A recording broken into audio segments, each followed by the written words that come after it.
Hello friends, I'm Das Food, and today I wanted to do a movie ranking. So, for anybody who has kept up with my channel for any amount of time, or watched me over on Twitch, Das_food, in case you're curious, you would know that I am a big horror fan. I love horror films, I watch them very frequently, and I have strong opinions about a lot of them. And over the last 2 decades or so, very few franchises have been nearly as meaningful as the Conjuring franchise. Now, I've already made it clear, I like this franchise. I enjoy this franchise. This much was obvious when I did my video talking about why I really hope Valak the Nun comes to Dead by Daylight one day. However, which films I like are kind of interesting because I don't think they always follow the conventional line of thinking, because I've watched every Conjuring film. Most of them I've watched multiple times. I can only say I think maybe 3 of them I've watched like 1 time, but those are the ones that are towards the bottom of the list. So, in case you didn't know, there are 8 Conjuring films, and I have pretty strong feelings about all of them, and I'd like to do a little ranking here. So, I'm not going to waste your time. Let's get into it and start with number 8, Annabelle. Who are you?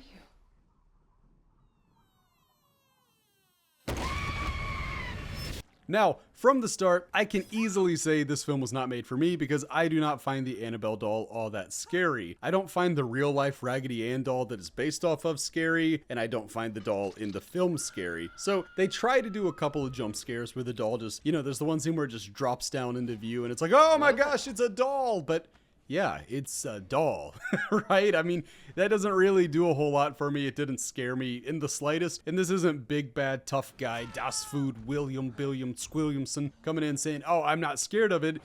I just didn't think it was very scary. I thought that the plot was terrible. I thought that the characters were extremely forgettable. So forgettable that if I wanted to recite a single one of their names, you best believe I would have to look that up because, wow, this film was bad. This was a very bad film. I thought that one of its greatest offenses was the color tone. This was the most monotonous, monotone film I have ever seen. It was all gray. Everything was a gray and a brown. And even when they tried to incorporate colors like greens, they were very muted, dull greens. The whole film seemed like it was some kind of test to see if you could sit through the entire thing. The fact that the one life you get, you dedicated over an hour of your time, your limited time on this earth, to watching this film, that is the horror that this film brought. It is the only one that, if we are tier listing these movies, it is the only one I put in awful. Dreadful film. Hated it. I have no desire to ever watch this one again. I hope I never watch this film again. Maybe one day if I have kids and they want to watch all the Conjuring films, maybe I'll watch this one, just grin and bear it so that I can say, you know what, we watched it together. But wow, yeah, nothing worked in this one. I thought that it was almost all bad. I thought that the main leads, they weren't really doing anything special there. I don't ever hold a performance against an actor on a personal level, but I will say that maybe they didn't have time to prepare. Maybe, I don't know what it was. Maybe they didn't have enough to sink their teeth into as characters, but whatever it was, almost everybody was pretty bad in this one. I like what's his name? The guy from the Catholic Church. I mean, he was kind of fun, but outside of that, I thought it was a pretty bad film, and it is easily in 8th place. Next up, at number 7, we have The Curse of La Llorona, and this is a film that I think benefited from my low expectations.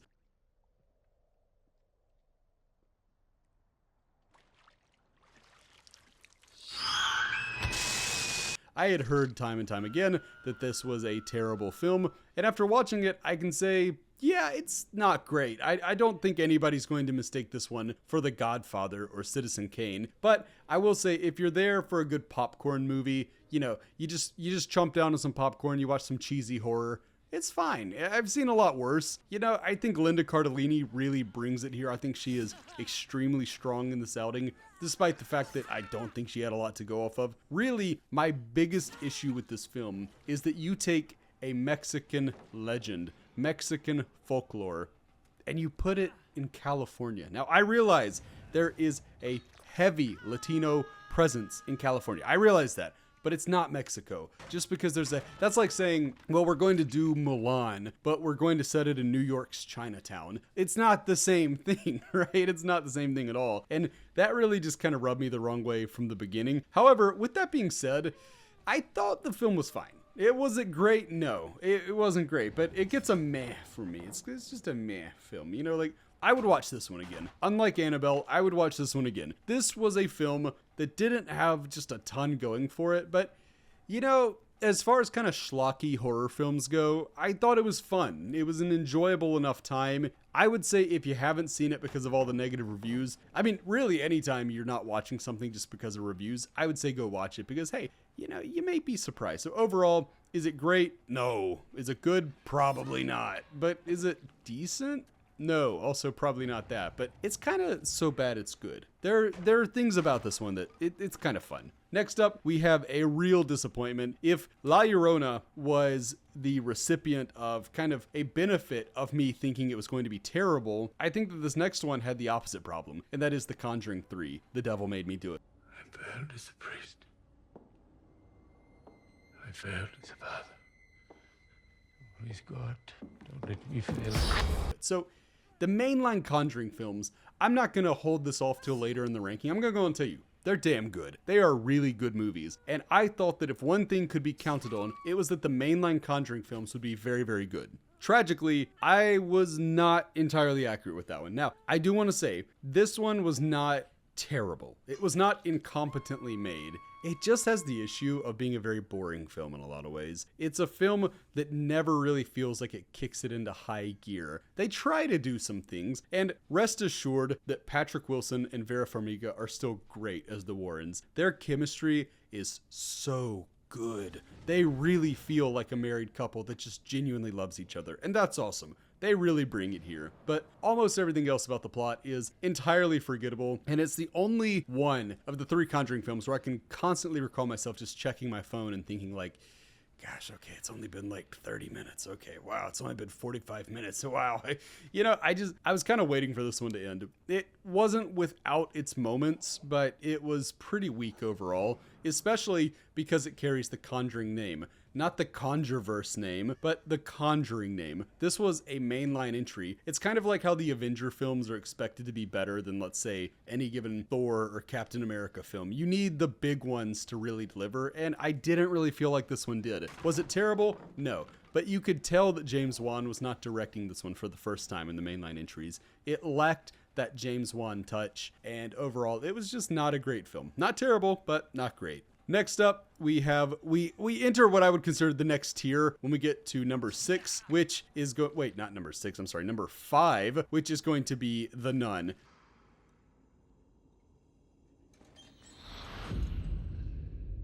Hello.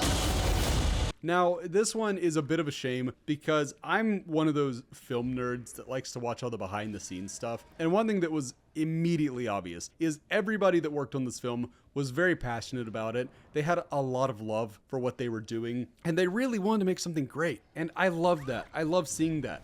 However, the final result was just such a Hollywood horror movie. It was so forgettable in so many ways, but that's not to say that nothing was good about it. I thought that the main lead, I forget his name, but the father, whatever, the male lead, I thought he was very good, and I thought that Vera Farmiga's sister, Taissa, I believe is how you pronounce it, was great as Sister Irene. I thought she really did a great job of kind of anchoring the film and giving us somebody to root for. I also thought the opening scene was damn scary. The one where Valak is going through the hall and she's killed the one nun off screen and the other nun is waiting like, oh no, she's coming for me, and all the candles are going out and you just get that scene and she has to jump out and basically Kermit to the super slide because she would otherwise be what would the term be? She'd be possessed by Valak, right? So that was a really great way to open it, and I was like, oh wow, okay, so the hate for this film is probably not entirely warranted. But as it went on, it just kind of it hit a few too many cliches. So again, any film I talk about here, we're going to be getting into spoiler territory. I probably should have said that from the start, but this one, I was watching it with my cousin who had already seen it, and as soon as they entered the Abbey and they were talking to that one person, something just felt off, and I looked at him and I said, let me guess, all the nuns are dead and have been for a long time. And he didn't say anything, and when that twist was revealed, I can't really say what tipped it off, but let me know in the comments below if you also kind of picked up on that pretty early. But I do want to give it credit. The Abbey is debatably the coolest setting they've had for any of these films. They've had some decent settings. I'm not going to outright say it, but the Abbey was very cool. I think Valak is a very good antagonist, and overall, it was a fun movie. Was it great by any means? No. it was kind of, to me, in the same way that I would look at the Star Wars prequels, right? Deeply flawed, some questionable dialogue, but a clear direction with people who loved what they were doing. And overall, I can't really knock a movie when I can say those things about it. I had fun with it, but I think that The Nun was overall just a decent movie. I'm probably a little kinder to this one than a lot of people are. Up next, at number 4, we have Annabelle Comes Home.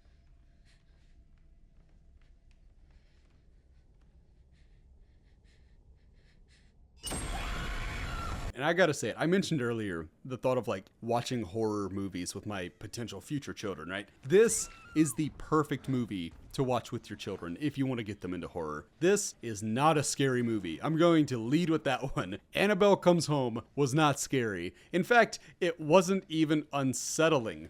However, as a film that is addressing, not addressing, that makes it sound more serious than it is, but that is basically just a fun romp with some ghosts, it's pretty good. I had a lot of fun with it. Obviously, you get a lot of ghosts in this. When I say ghosts, they're not all ghosts, I suppose, but you know, whether it's the armor or whether it's that bride with the knife, which I guess she was probably the closest thing to being scary, or the ferryman. The ferryman had a great look. Whichever one you were talking about, I felt like most of the malicious entities in this film were pretty fun. And overall, I thought that the cast carried this one. This was, the main word I take out of Annabelle Comes Home is fun. I would watch this one several more times. I had a lot of fun with this one. And if you haven't seen it because you're like me and you think, wow, it's a doll. Yeah, how terrifying. Please go watch this one. This was a really good movie, and I'm glad I watched it. I think it is very comfortable in its spot at number 4. Next, at number 3, we have Annabelle Creation.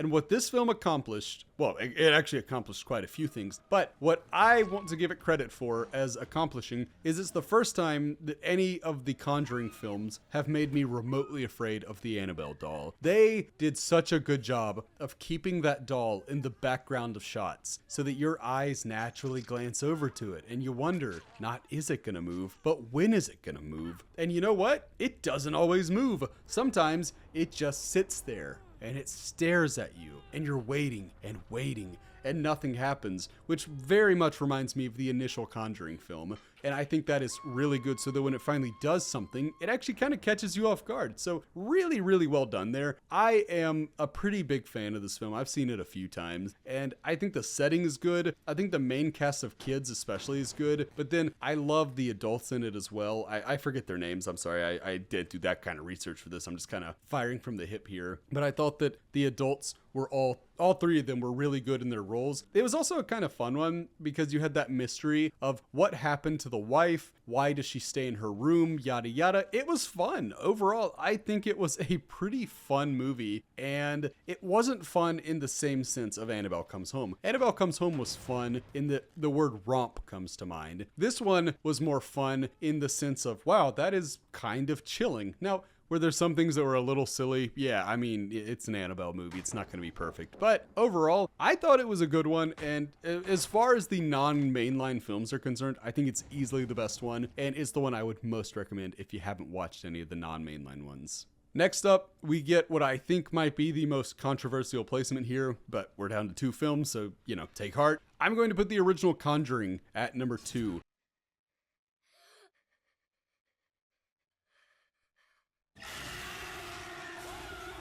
And there are a few reasons for this. I enjoy how the film takes its time to build up. I think it's great that it is such a patient film. However, it does hurt the rewatchability. When you know, okay, well, nothing's going to happen here, and nothing's going to happen here, and also nothing's going to happen here. When you first watch it, it's just this psychological torment of thinking, okay, well, something's got to happen now because it hasn't happened the last few times. And it just keeps not happening until it does, until you have Bathsheba up on that dresser. And it's very scary. It's very spooky. And overall, this is one of James Wan's strongest efforts. And he has put out some bangers. He put out Saw, which was a banger. He put out Insidious, which was a banger. And The Conjuring is probably his best work. This is the film that started it all, and you can really see why this spawned such a lucrative and popular franchise. The original Conjuring is a fantastic film, And I think most people have seen it at this point, but the best way I can describe the impact that this film had was I remember one of my friends, high school, middle school, whenever the film came out,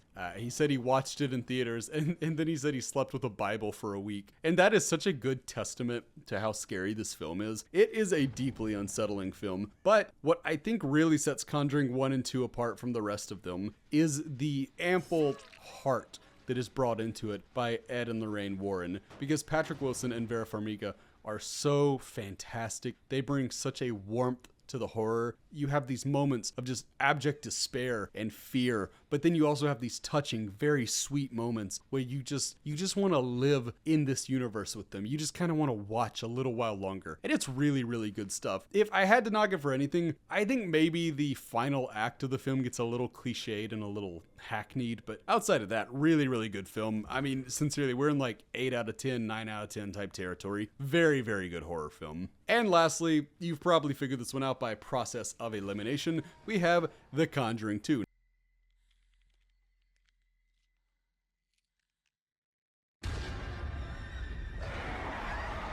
Now, what does The Conjuring 2 do right? Basically everything. I have already gone off on how I love Ed and Lorraine as a couple, but this is their best film. This is the warmest, coziest that their relationship ever gets. The scene where he's singing Can't Help Falling in Love by Elvis Presley, it's just fantastic. It is such a good film. You know, Lorraine pleading in the rain, you know, I can't lose you. I can't. Oh, so good. Such a good movie. Such a good dynamic they have going there. But it doesn't stop with them. I think that the family in this film is actually a step up on the Perron family from Conjuring 1. Not that the Perrons were bad. The Perrons were good, actually. I really liked them. But I think that in this one, you get a family that you understand their struggle so intimately. And there are fewer family members, so you can really relate to them more. This is also the film where it really felt like they really started planning out the Conjuring verse a little more here. So obviously you get the Crooked Man, who has gone on to become something of a cult favorite. You get Valak, who is kind of the big bad of the Conjuring universe. And speaking of Valak, I have to take a moment to say the scene with the painting in Ed and Lorraine's office at their home is one of my favorite scenes in horror. Not in the last 5 years, not in the last 10 years, in horror. It is so good. It is so well set up. The creepy religious music in the background and the shadow slowly stalking its way along the wall until the fingers come out and grab the painting. And then you get those horrid jagged teeth. You remember the first time you see those jagged teeth, those glowing eyes. So unsettling. Now, I will say, from a very young age, I was always very put off by paintings. Paintings have always had a bit of a special spot in my heart for horror. I don't know why they kind of scare me, but they do. If you come to my house, you will see there are no paintings there. But it really works. So maybe it was just specifically designed to scare me. But overall, fantastic scene. Valak makes for a fantastic antagonist. I love the rewatchability of going back through this one and finding all the times that the name Valak is spelled somewhere in the background. That is such a fun little detail. This is a great film with a great villain, great main characters, and by the way, great side characters. Whether it's the skeptical woman who thinks the whole thing is a hoax, whether it's the neighbors who are just lovely, or the kind of kooky guy who he lost his son and he wants to believe there's an afterlife. The whole thing, it is such a moving film in so many ways, and I think it's so much more than just your typical horror film. Overall, this is the high watermark, not just for the Conjuring universe, but really, I think for modern paranormal horror. I don't really think, off the top of my head, I can't think of anything that surpasses it. And out of all the films that I've listed so far, if you're on the fence, you haven't watched any of them, please, if you only watch one, watch The Conjuring 2. Let me know what you think of it. I think it's a fantastic film. But I've rambled on about this franchise that I love very deeply for long enough. And I'm willing to put it to rest, at least until we get The Nun 2 and The Crooked Man, which both are apparently in development hell. But when they come out, I will be excited to watch them. What do you think, though? Where do you rank the Conjuring films? Do you like the franchise? Do you not like it? I know some people dislike this franchise and actually have pretty valid criticisms of it, mostly coming down to that whole Hollywood horror type thing. But overall, I think it's just delightful, and I am curious to know how you feel. Also, I hope you enjoyed this. I know it's not Dead by Daylight. It's a break from my regular content, but I do have many interests, and I like to occasionally put something else in there. So that's gonna do it for me, and until next time, I've been Das Food. Bye, friends. I've been dreaming on in my head like I've seen it. A life worth living is a life with meaning. I'll do what I love till my heart stops beating. I'm feeding this demon. Got a taste, can't erase bitterness in my